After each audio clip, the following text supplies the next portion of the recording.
presentación de los libros Conflicto Armado en Boyacá 2005-2018, una guerra invisible, permanente y silenciosa, del profesor William Ernesto Condiza Plazas.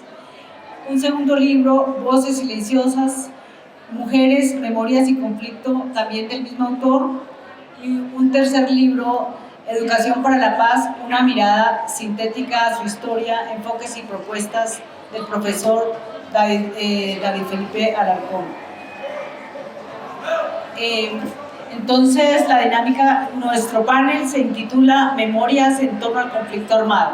Creo que he dicho mal un título del profesor David Felipe, que es Memoria, Pedagogía y Políticas Educativas, Reflexiones Teórico-Metodológicas y Análisis Comparados. Entonces invitamos al profesor Felipe, pero mientras tanto pues vamos a iniciar con la presentación del texto del profesor William Ernesto Condiza sobre conflicto armado en Boyacá 2005-2018. Le pedimos a los colegas hacer una reflexión, una presentación de lo más importante que tiene su trabajo, su enfoque metodológico, sus referentes teóricos y cuál es la estructura del texto que nosotros tenemos, que es una motivación para leerlo. Bienvenidos y bienvenidas. Muchas gracias profesora Olga, muchas gracias a todos los asistentes, a todos y todas.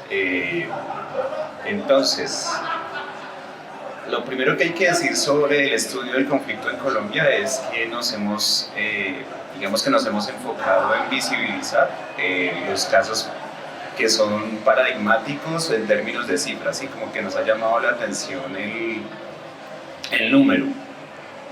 Y con ese marco teórico del conflicto clásico, pues se nos han invisibilizado otros conflictos.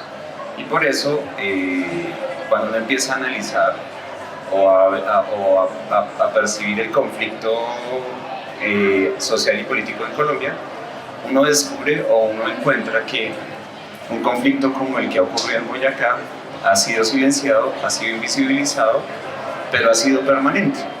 Entonces, prácticamente hago como una especie de revisión sociohistórica del momento y de la ubicación geográfica del departamento para entablar como el perfil de quiénes han sido las víctimas del conflicto en Boyacá, cómo ese conflicto tiene una explicación de larga duración con una violencia anterior que aparte de la violencia, y digamos cómo el departamento de Boyacá presenta distintas dinámicas en diferentes, digamos, en los diferentes rincones del departamento. Entonces, cuando yo analizo el conflicto colombiano, descubro que este conflicto pues está en un entramado de situaciones bien complejas que no se pueden explicar solamente en el orden local, sino que tienen una relación con el orden internacional, incluso con el mismo proyecto de país que se construye en Colombia. Y a partir de esa distinción, entonces uno también sabe como investigador que a veces hay silencios epistemológicos que son, digamos, que se vuelven canon, y uno de esos silencios epistemológicos que son canon en Colombia es que en un departamento como Boyacá no ocurrió nada. Entonces cuando uno investiga, pues descubre que sí han ocurrido muchas cosas. Y para hacer ese análisis y para demostrar que sí ocurrieron cosas, entonces me valí una metodología cuantitativa y recurrí al registro único de víctimas y a las estadísticas del Centro Nacional de Memoria Histórica. Y hice una cosa que se llama cross-tab de metodología cuantitativa, y es organizar la información, cruzarla y empezar a analizar por variables de caso. Y descubrí, digamos, que uno de mis primeros elementos en la estructura del libro es que parte de la invisibilización del conflicto también se explica por la precarización del periodismo en Colombia.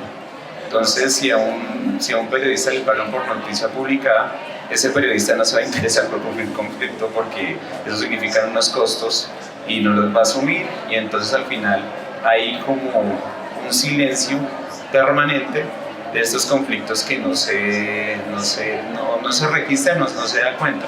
Y lo otro es que también tenemos pues un problema que las mismas comunidades tienen una desesperanza instaurada, y eso es como un poco lo que yo analizo en ese primer bloque del texto propio. Pues nada, muchas gracias, profesor William Condiza. Es un texto sugerente respecto a las estadísticas que nos ofrece, que nos permite ver algunas tendencias, es decir, por localidades, por actores, es decir, hombres, mujeres, que han sido víctimas del conflicto en los lugares y sobre todo el actor armado. Es una invitación a ahondar en esas temáticas que nos hacen, digamos, reflexionar sobre el papel de la población y de los diversos grupos sociales que están inmersos allí. Un saludo especial a nuestro editor en jefe de su comité editorial, al profesor Rafael Buitrago, a la profesora Bertica, a la profesora editora en jefe y a todas las personas que nos acompañan. Bienvenido, profesor David Felipe Alarcón, quien nos va a hablar también, nos va a hacer una presentación sintética del libro Memoria, Pedagogía y Políticas Educativas, Reflexiones Teórico-Metodológicas y Análisis. Bienvenido.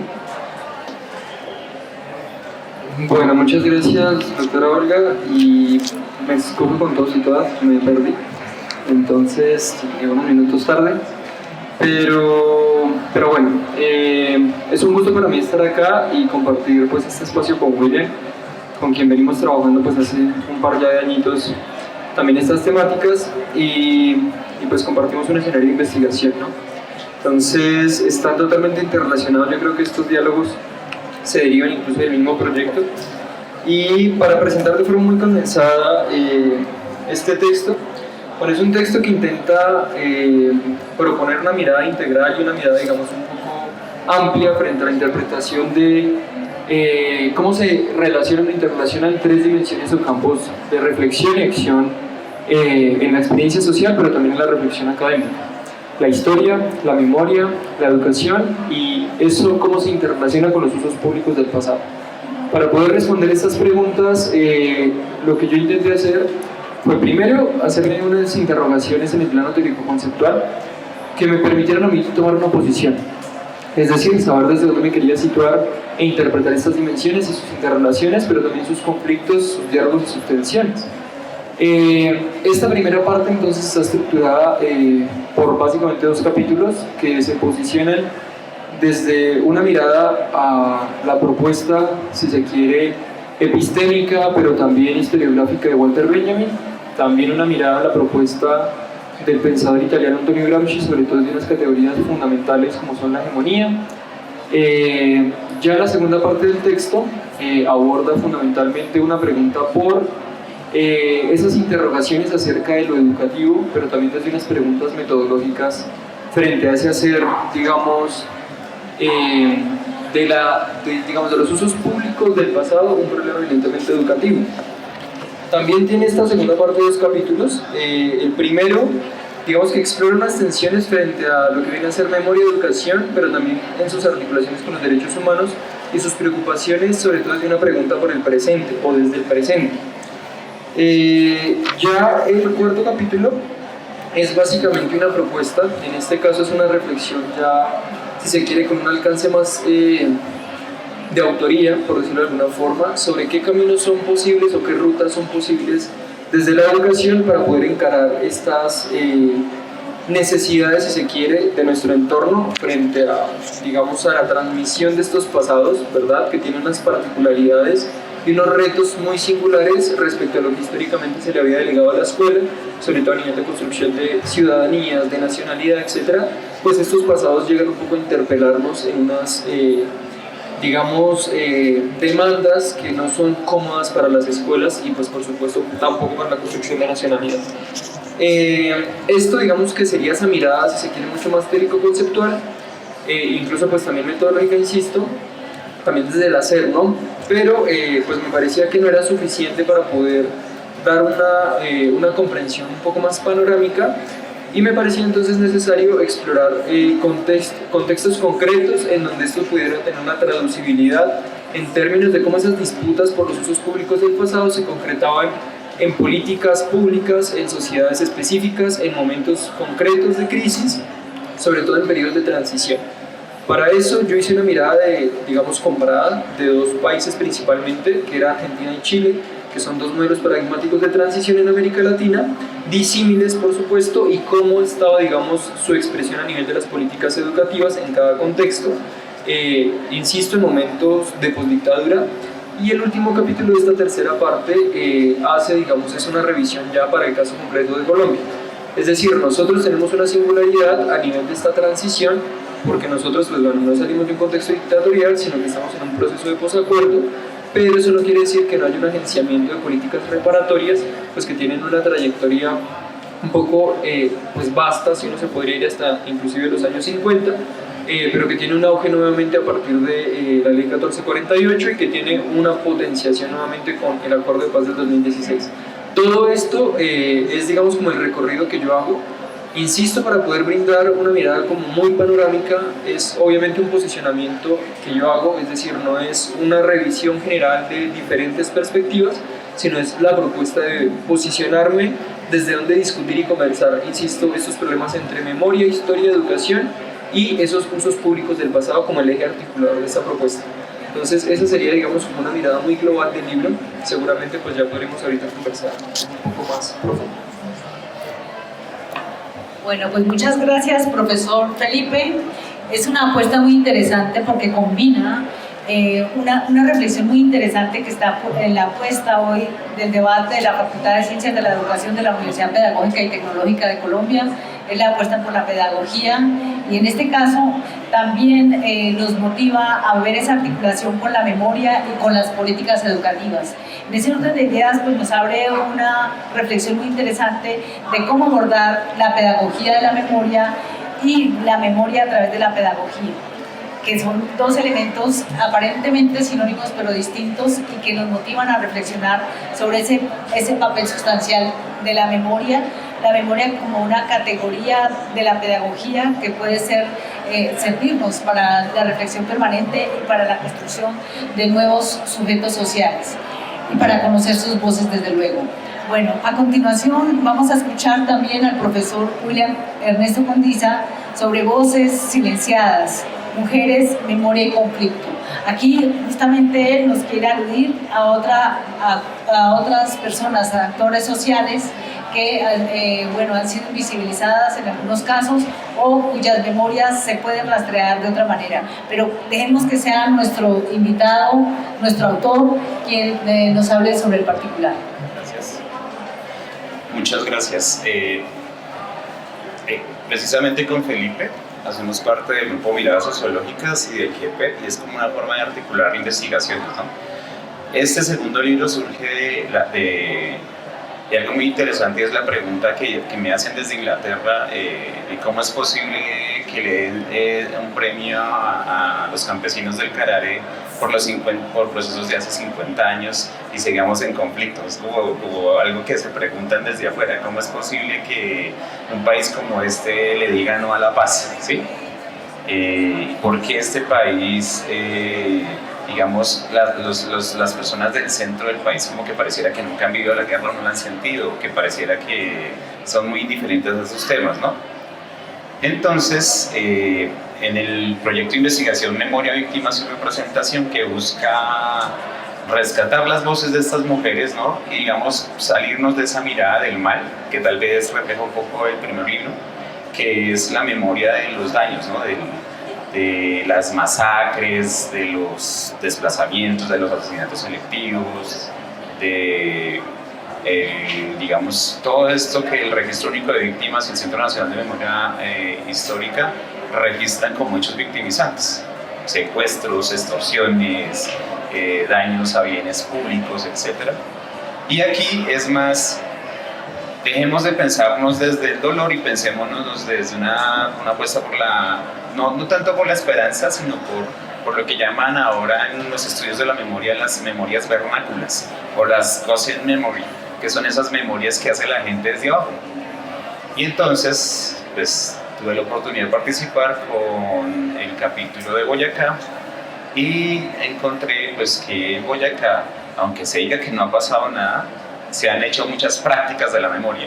En diferentes espacios del departamento se hacen conmemoraciones se hace teatro, se hace pintura, se hacen museos de memoria, se hacen resistencias y tributos. Entonces uno observa que es cuando, digamos, para mí fue muy impactante ver cómo las mujeres sobre todo, ¿sí? Las mujeres se resisten y generan unos tributos porque sus muertos están en duelo y ese duelo todavía no, o sea, ese duelo en el momento en que empezamos a trabajar como que estaba ahí presente pero no se había atendido, ¿sí? Y ese es un tema también de que la memoria nos sirve para hacer reconocimiento y justicia, ¿sí? Y esa es una justicia de otro carácter que tiene un carácter moral. Es que hay un reconocimiento y como que interlocutamos con la sociedad y venga, eso también tiene que importar esto, ¿sí? Y eso significa pues el tema de la redundancia, que es como nosotros empezamos a trabajar ya no solamente en Boyacá, sino con la Ruta Pacífica y con organizaciones de la costa caribeña. Y entonces fue un diálogo de saberes muy interesante y muy rico.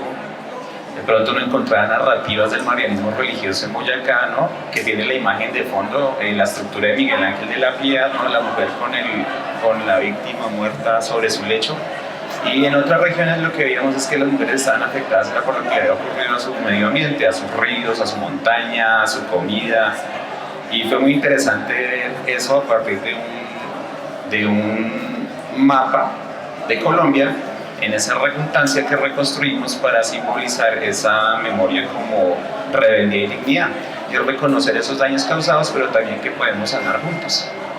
Entonces, lo que este libro está proponiendo es un ejercicio de bioconexión, es un ejercicio de escucha empática con ellas y con ellos. Al principio, por el hecho de ser hombre, pues me mantuvieron un poco al margen, pero bueno, ahí es un tema también de hacer reconstrucciones y de poderse integrar y de hacerse participar y digamos como de reconocer la riqueza de esas prácticas de la memoria, pero ya no desde un punto de vista, yo hablo en el texto, es una metodología nueva que se llama la co-construcción y aparece en las bioconexiones, es decir, que de alguna manera uno ya como la teoría clásica de las ciencias sociales de la neutralidad valorativa se pierde y uno entra a ser parte de la investigación en una co-construcción no solamente conceptual sino metodológica, porque esas memorias se van construyendo mientras se van sanando, vamos sanando todos, vamos escuchándonos, vamos haciendo artefactos de objetos de memoria, prácticas de la memoria, y estas prácticas de la memoria las pusimos en el Museo Nacional, en la Casa Rojas Pinilla, en la misma UPTC, y son museos itinerantes que van recorriendo el país y se van resignificando y resimbolizando a partir del espacio al que van llegando. Bueno, pues muchas gracias. Son esos 3 libros que nos han planteado desde perspectivas distintas sobre el conflicto armado en Boyacá, la inserción desde la pedagogía, la mirada desde el conflicto armado y la mirada desde las mujeres como víctimas también de este conflicto. Vamos a hacer otra ronda de preguntas de acuerdo, ya un poco más temática, de acuerdo con cada uno de los textos, así con relación al conflicto armado en Boyacá, profesor Conriza, de acuerdo con su investigación, ¿qué se ha planteado sobre el conflicto armado en Boyacá y cómo interpretar la frase Boyacá, territorio de paz? Bueno, precisamente el primer argumento del texto es que en Boyacá no ha pasado nada, ¿no? Esto es un remanso de paz. Incluso la carátula del libro iba a ser un elemento que está en el muro de la memoria en Tunja, que es una boca con unos labios así simbolizando ese aquí no pasa nada, ¿no? Cuando estoy trabajando el asunto de contextualizar el conflicto en Colombia, porque esta investigación hace parte de un análisis del conflicto más grande, ¿no? Que nos está planteando, o sea, este libro del conflicto armado en Boyacá hace parte de una investigación que está analizando la recomposición de los conflictos, ¿no? Y que estamos en unas nuevas guerras que son guerras cognitivas, o sea, que ya no son guerras solamente sobre la violencia, sino son guerras neurales, son guerras sobre la narración, son guerras sobre el relato y son guerras sobre la atención. Entonces esas guerras neurales que son sobre la atención tienen una dificultad porque prácticamente nosotros vivimos ahora en cámaras de eco, ¿no? Cada quien está en su mundo y de acuerdo a lo que se imprime en su pantalla que tiene al frente, pues está captando un régimen de verdad, que no es una verdad colectiva, sino es una verdad parcializada, focalizada, y más o menos eso viene del marketing digital. Y es porque estamos en una fase nueva del capitalismo, ¿no? Estamos en una fase tecnofeudalista. Entonces esas guerras cognitivas y esos regímenes de verdad fragmentados, pues cuando tú me preguntas por el conflicto en Boyacá, uno también ve que esa frase Boyacá, territorio de paz, ha sido un eslogan de las gobernaciones para vender a Boyacá como turismo, ¿sí? Pero venden el circuito de turismo de solamente una parte de Boyacá, no de todo Boyacá. ¿Y eso por qué?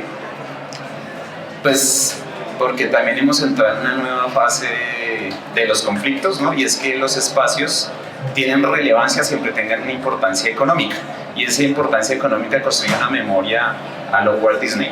Es decir, esto es un parque temático que recuerda lo de mostrar. Entonces tenemos nosotros una historia en Boyacá, una historia que se junta eso de la paz, también se junta como la cuna de la libertad. Entonces eso es un discurso también muy de la historia nacional, ¿cierto?, que nos habla del heroísmo y la prosopopeya que narra el mismo hecho de ser boyacense. Y por eso aquí no pasa nada. Bueno, pues muchas gracias. Digamos que es una mirada interesante frente al conflicto. Bueno, no sé, esa expresión que nos plantea, esa categoría sobre guerras narrativas, creo que también es importante y nos sugiere un análisis y una profundidad. Pero bueno, yo digamos que recojo las versiones del autor, y es importante ahondar allí, hasta donde, digamos, esos conflictos se ahondan a partir de las narrativas, cuál es el papel de los medios en nuestro contexto, y dónde están los silencios, las voces de los otros, y otras expresiones, que es justamente lo que las nuevas ciencias sociales también nos motivan a reflexionar. Entonces creo que nos abre un panorama también importante para ahondar en este tipo de reflexiones. Bueno, al profesor David Felipe, ¿cómo abordar las historias dramáticas en escenarios de conflicto y qué reflexiones podríamos establecer en un currículo de enseñanza para la paz y la reconciliación?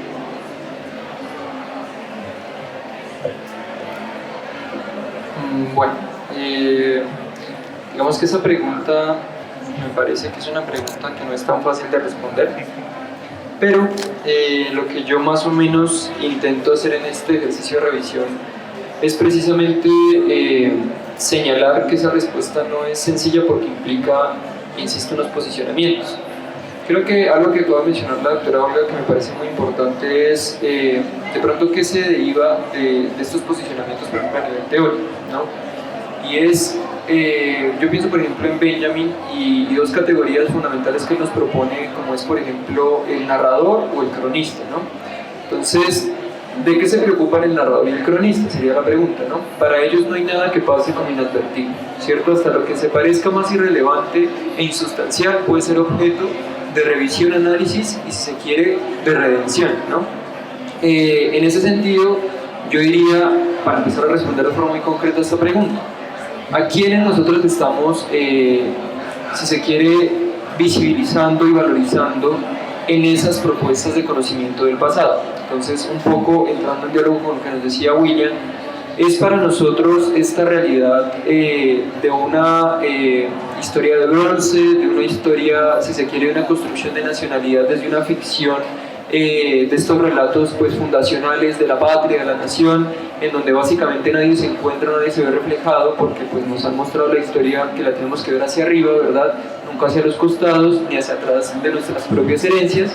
Entonces yo diría que primero sería pensarnos qué sujetos, ¿cierto?, qué actores son quizás quienes deben estar presentes en estas narrativas sobre el pasado, ¿no? Y seguramente uno podría decir, pues esos emprendimientos que, como dice Benjamin, pues han sido incluso sepultados, han sido invisibilizados, han sido derruidos, y me parece que por ahí podríamos empezar a responder esa pregunta, ¿no? Entonces, seguramente son otros los enfoques y otras las miradas, pero no solamente de los actores, sino también lo que queremos narrar, ¿no? A mí me parece que hay un profesor argentino que plantea una pregunta muy interesante justamente frente a los interrogantes que hace Benjamin, y él dice: no se trata de cambiar los panteones, ¿no? de un panteón entonces donde estaban esos héroes de la patria para ahora poner en el panteón como héroes a las víctimas, ¿no? Se trata también de pensar una nueva forma de entender esa historia, si se quiere, a contrapelo, y es también una pregunta por lo metodológico, ¿no? Entonces, se trata entonces, sería una pregunta que yo dejaría abierta y que es una de las que me hago en el libro, de buscar ahora cómo construir nuevas figuras heroicas, ciertos nuevos arquetipos y nuevos referentes que simplemente tenemos que conmemorar de una forma cristalizada, o quizás se trata también incluso de preguntarnos qué es lo que vamos a revalorar a nivel de lo que se recuerda, ¿no? Y ahí viene otra pregunta que a mí me parece interesante y es justamente anclando un poco estos apuntes que nos hace Gramsci frente a esta categoría de la tradición, ¿no? Él revisa, digamos, esta categoría de una forma muy interesante frente a cómo se han ido articulando esas historias justamente a nivel de la centralización del Estado en la construcción de una hegemonía determinada.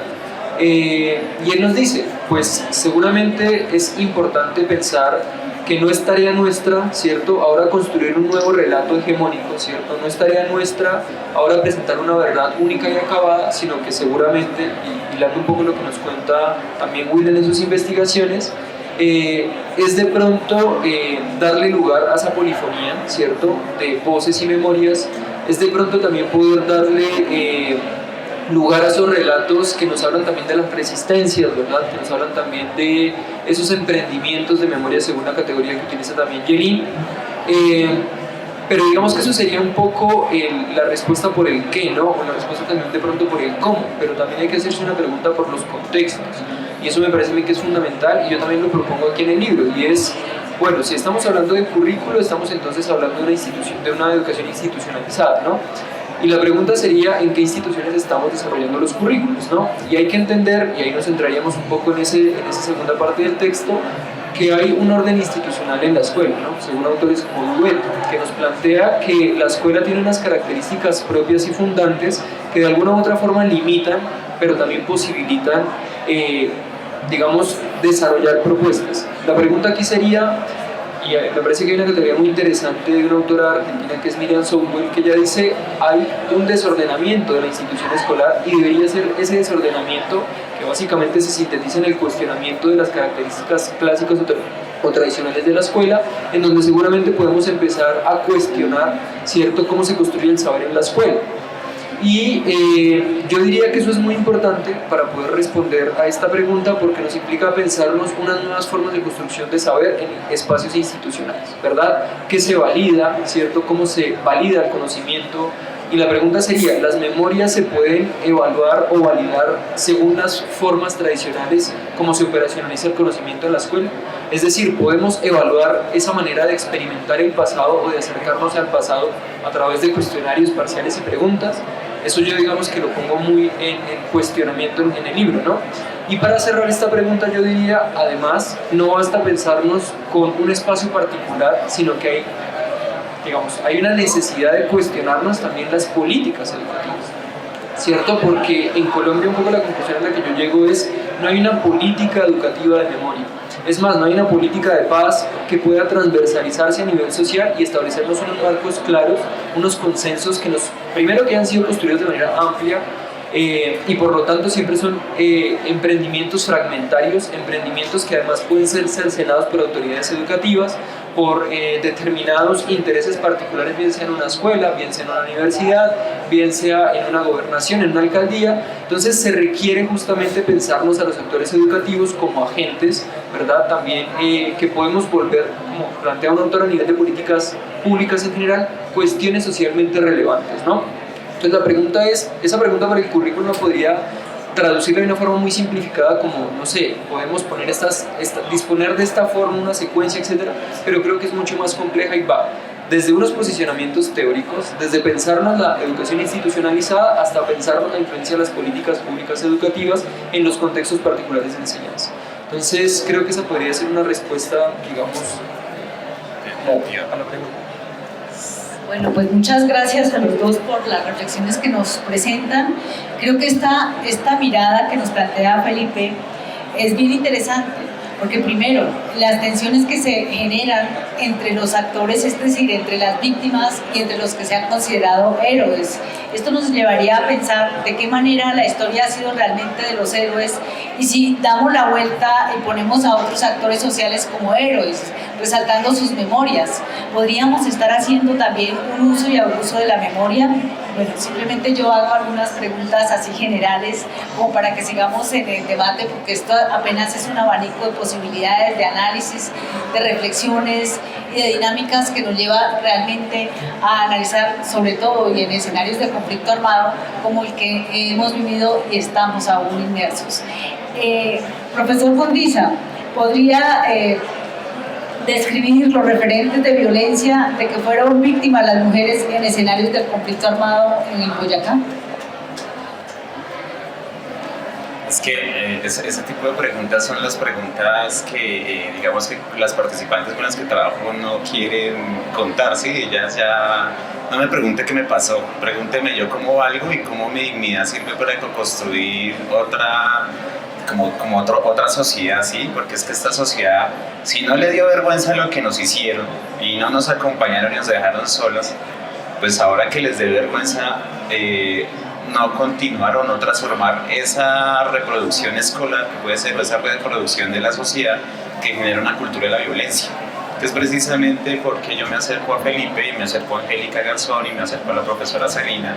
Cada uno de ellos habla desde el lugar de los derechos humanos, desde las pedagogías de la memoria y desde tratar de, bueno, reconozcamos el pasado, y ese sentido del pasado ya ocurrió, sí, pero la vida nos resignifica y nos da enseñanzas. Entonces esas enseñanzas se construyen desde saberes biográficos. Y digamos que parte de la pregunta que estaba respondiendo Felipe es ese también, ¿para qué? ¿Para qué nos ponemos a hacer tanta memoria?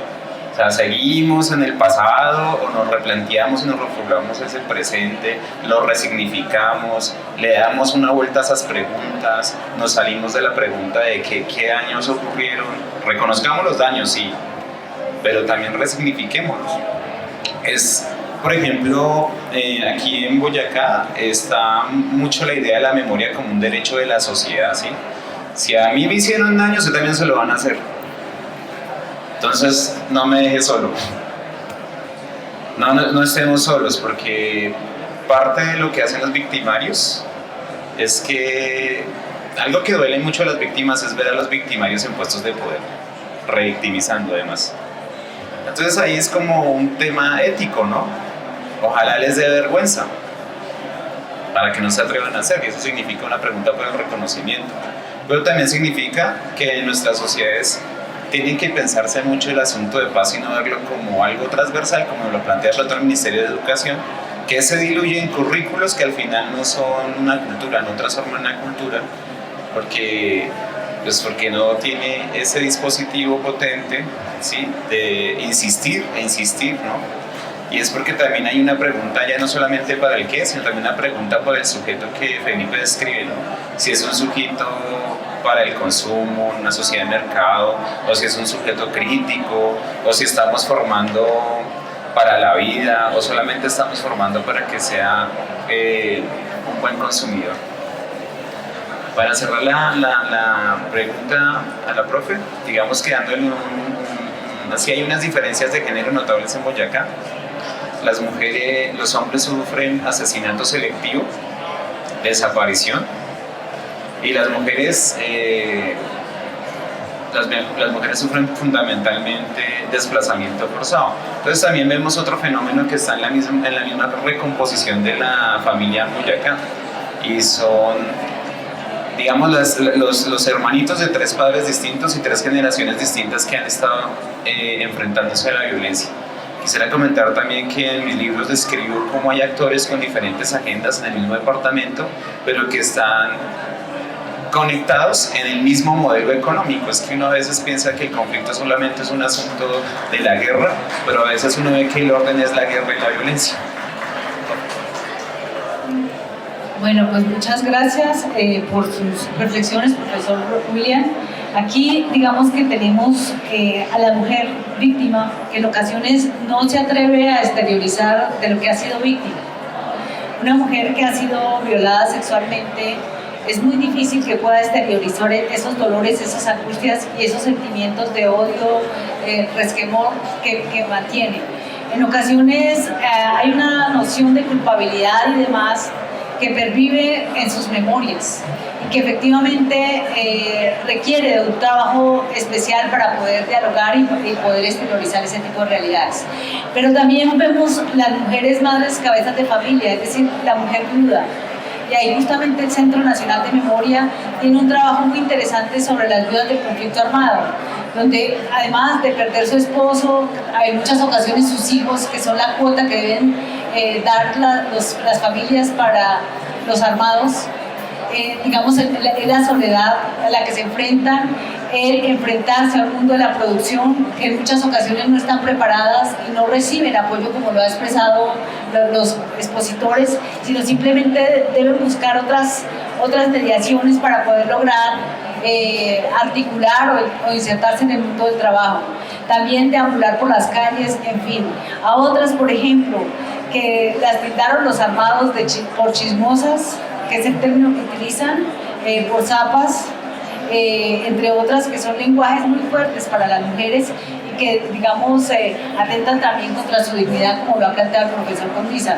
Entonces, es la dignidad de la mujer, ¿dónde está? Y digamos, cómo en medio de ese conflicto logra resarcirse. Y precisamente hacia allá iba mi otra pregunta para los dos expositores en los tres textos, que es cómo abordar estas memorias en escenarios de conflicto. Es decir, cómo poder darle la voz a las víctimas sin hacerlas sentir revictimizadas. Perdón. Bueno, sí. No, sí. Perdón. Bueno, me parece que es una pregunta muy importante. Yo partiría como quizás como por preguntarme, bueno, yo por qué también llego a esto, ¿no? Y me parece que sería, la pregunta es, ¿podemos nosotros darle voz a los otros? Y es un debate pues que ya es, digamos, de larga data y la respuesta seguramente es no, ¿verdad? Pues sería partir por ahí, porque nosotros no tenemos esa potestad ni esa capacidad, por fortuna, ¿verdad? Quizás la pregunta sería, ¿nosotros qué queremos valorar de ese pasado? ¿Qué queremos nosotros conocer de ese pasado? ¿Qué queremos nosotros saber de ese pasado? Entonces, quizás la pregunta de la memoria, me parece a mí, es una pregunta totalmente, o bueno, en muchos sentidos distinta a la pregunta de la historia, en muchos sentidos, ¿no? Quizás también lo que uno va a alumbrar al revisitar ese pasado no va a ser lo que alumbre desde una intencionalidad historiográfica. Quizás para mí, le voy a poner un ejemplo muy concreto, ¿sí? Una mujer que asesinaron a su esposo y a su hija, y más allá de no saber quizás el cómo la asesinaron, el por qué los asesinaron, que eso es totalmente importante, es una pregunta necesaria de resolver también. Quizás la pregunta es, ¿qué desgarramientos habitan en esa mujer, verdad? ¿Qué ausencias, cómo se habita la ausencia, cómo se vive día a día, además con la carga de, digamos, de vivir ese pasado reiteradamente, ¿verdad? Y también eso, pues, ¿qué nos responde a nosotros y qué aprendizajes de ahí se derivan? Hay una frase, o más bien un verso muy lindo, que a mí me conmueve mucho, y es después de escuchar a esta señora preguntarse, por ejemplo, en su lágrima, ¿verdad?, si todos cabemos en esa lágrima, ¿no? Y preguntarnos si a lo mejor lo que nos interesa de visitar este pasado es justamente movilizar lo que yo llamo en este libro la emoción del sujeto, ¿verdad? Y es el pasado que visitamos, quizás es para hacernos unas preguntas que nos lleven a conmovernos, yo insisto mucho en eso, y que estos aprendizajes que asumimos del pasado no sea el hecho en sí, lo que Walter Benjamin llama la información, ¿no? Es decir, él nos dice, el pasado no está ahí a disposición para que nosotros vayamos a visitarlo, ¿no? Lo que nosotros tenemos que hacer es quizás es captar esos elementos, esos destellos que nos alumbran de alguna forma y que son ese instante de peligro que se puede perder. Y es tarea quizás de nosotros indagar por eso, ¿no? Que puede ser quizás lo que nos permita dar un vuelco hacia el pasado, pues con una intencionalidad de cambio mucho más sensible y desde una incluso desde unas estéticas que van más allá de la barbarie y de revalorar la barbarie y el hecho bárbaro en sí mismo, ¿no? Entonces yo podría decir un poco eso para responder de manera precisa a esa pregunta. Bueno, brevemente, estos textos terminan con poesía, pintura e incluso tatuajes de ciudad, es decir, no nos quedamos solamente escribiendo libros. En Tunja, durante el paro, mis estudiantes hicieron varios grafitis, no le pedimos permiso a nadie. Hay uno muy duro que es que la lágrima de una mujer suena más duro que la bala que mata a un hijo. En fin, pero bueno, para no dejar ese sabor amargo, voy a leerles una partecita de una canción que hizo una estudiante de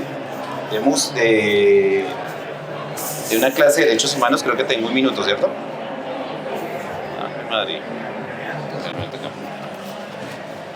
Entonces ella estaba hablando de la casa del abuelo, ¿sí? Se robaron la casa del abuelo, la justicia y la libertad. Se robaron de la casa del abuelo la gallina y el corral. Se robaron al abuelo, se robaron con promesas falsas, llegaron a la tierra y trajeron armas y llenos de miseria, revolcaron las lagunas y praderas. Las montañas fueron testigos de la guerra. Se robaron de la casa del abuelo la justicia y la libertad. Se robaron de la casa del abuelo la gallina y el corral. Se robaron de la casa del abuelo, se robaron, prometiendo dar educación y un trabajo digno al campesino se esclavizó. Abandonaron la tierra de petróleo, todo se llenó. Explotando la madre y la vida se nos acabó. Se robaron la casa del abuelo, la justicia y la libertad. Se robaron de la casa del abuelo el oro, la verdad. Se robaron de la casa del abuelo. Trajeron nuevas semillas, nos devolvieron la tierra. Nos trajeron agrotóxicos, envenenaron la tierra. Conservando la riqueza del agua y del reguejón, quiero hacerles esta promesa que nace del corazón.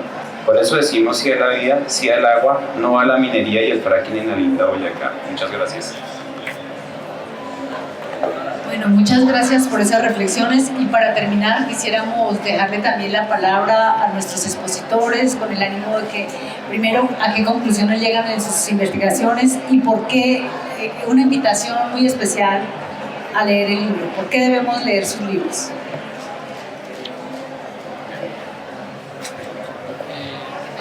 Bueno, de forma muy concreta, yo diría que les invito a que lean este libro para que se hagan preguntas. Aquí no van a encontrar seguramente respuestas, van a encontrar algunas respuestas que yo encontré para mí, pero también van a encontrar seguramente muchos interrogantes y muchas interpelaciones a nivel de su hacer, desde el campo de la educación, desde el campo de la historiografía, y esa es la invitación fundamental a la que yo les puedo hacer, ¿no? Lleguen aquí para preguntarse, conmoverse y para también inclusive permitirse explorar caminos que pueden parecer a veces que no son los adecuados, pero que pueden llevarnos a respuestas quizás que en tiempos como estos son los que se necesitan, que son no convencionales o heterodoxas. Y en ese sentido yo quiero cerrar simplemente diciendo que para mí, como yo entiendo este proceso de pedagogías de la memoria, lo voy a sintetizar con esta propuesta, pues me va a permitir leer un pedazo del texto, y es la práctica educativa y los procesos de transmisión cultural deben ser una praxis volitiva que tiene en su horizonte la emoción del sujeto como incitación a emprender un camino de búsqueda, en el cual se facilite y se habilite el encuentro de lugares habitables, entornos seguros para la exploración, la duda y la experimentación, en donde la palabra sea recuperada como dimensión de igualación, como convocatoria para compartir y construir lo común, lo cual permite, además, dotar de sentido al mundo a través de su acción poética de simbolización y significación. A partir de esta mirada, la educación y la transmisión cultural son comprendidas como un llamado libertario a la inteligencia y una incitación a la voluntad para agenciar el cambio y, en la aparición de lo nuevo, atreverse a cambiar el mundo que se habita. Esa es como mi invitación, y sobre todo y fundamentalmente quienes son maestros y maestras, docentes, educadores, entender que el sujeto que tenemos nosotros y con el que compartimos el conocimiento siempre va a estar en un ejercicio de resistencia, en un ejercicio de resignificación, y entender que tenemos una imposibilidad de imposición de significados, de saberes y de conocimientos, y que tenemos que abrirles libertad para que ellos asuman con su propio sentido y significado lo que quieren conocer de su pasado y de su mundo, y que lo entonen desde su melodía propia. Eso es quizás la invitación que yo les hago. Bueno, en mi caso, y obviamente reconociendo que el libro de Felipe es bastante amplio en las preguntas que nos invita a reflexionar, yo considero que, digamos, quien quiera comprar mis libros lo va a hacer porque le permite una entrada, digamos, como una realidad poco indagada, ¿sí? y también observar cómo se hace una investigación situada con participantes desde una propuesta metodológica nueva, que es la co-construcción. ¿Sí? Digamos que aquí yo no me escondo, incluso en este texto yo hablo de mi lugar de enunciación como padre, como investigador, como profesor, pero sobre todo como ser humano. Y digamos que ese desenvolverse y ese conversar y ese encuentro con las mujeres que permitió ese proceso de reputancia también tiene un valor, digamos, estético y tiene un valor muy ontológico, en tanto quien lee estos textos tiene unas herramientas pedagógicas para entablar diálogos con nuevas generaciones, porque estos textos terminan con esa invitación, ¿no? La memoria para desafiar la desesperanza, la memoria como una invitación que sí es posible vivir en paz. Muchas gracias. Bueno, pues muchísimas gracias a nuestros expositores, desde ya los mejores éxitos, una felicitación a los dos, es un abrebocas para conocer sobre el conflicto armado en una región como Boyacá, entre comillas, territorio de paz, y que nos lleva realmente a ver otras dinámicas de la sociedad, de la población y sobre todo del conflicto. En nombre del Comité Editorial de la Universidad Pedagógica y Tecnológica y del Subcomité Editorial, una felicitación, un aplauso para nuestros expositores y muchas gracias a todos por su asistencia.